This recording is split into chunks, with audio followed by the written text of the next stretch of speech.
नमस्कार। चलिए आज एक सफर पर निकलते हैं।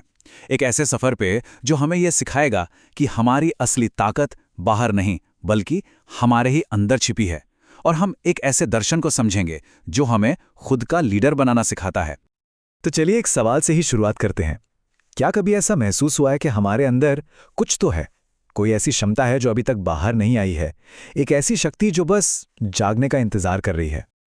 तो इस सफर का जो सबसे पहला और सबसे जरूरी कदम है वो है ये मानना कि असली पावर कहीं बाहर नहीं, हमारे ही अंदर है। ये एक तरह की सोई हुई क्षमता है और आज हम यही जानेंगे कि इसे जगाया कैसे जाए।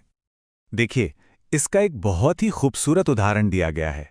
जैसे हनुमान जी अपनी दिव्य शक्तियों को भूल गए थे और जामवंत जी को उन्हें याद दिलाना पड़ा था, ठीक वैसे ही हम भी अक्सर अपनी ताकत को, अपनी क्षमताओं को भूल जाते हैं।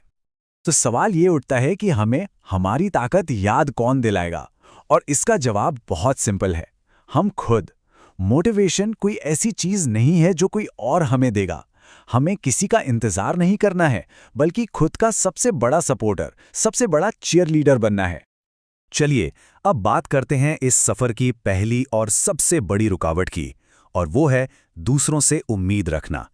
ये एक ऐसी आम गलती है जो हमें आगे बढ़ने से रोक देती है, हमें कमजोर बना देती है। यहाँ पर दो अलग अलग माइंडसेट को दिखाया गया है। एक तरफ वो सोच है जिसमें हम दूसरों पर निर्भर रहते हैं, उम्मीदें लगाकर रखते हैं, जो कि एक तरह से कमजोर अप्रोच है। और दूसरी तरफ वो सोच है जहां हम अपनी ताकत को पहचानते हैं और सारी उम्मीदें खुद से रखते हैं। और सच कहूं तो यही वो छोटा सा बदलाव है जो सब कुछ बदल देता है।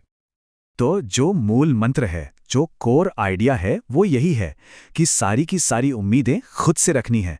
किसी और से उम्मीद रखने पर निराशा हाथ लग सकती है, लेकिन जब हम खुद से उम्मीद करते हैं ना, तो वो हमें और मजबूत बनाती है। यही हमारी पर्सनल स्ट्रेंथ की असली नींव है।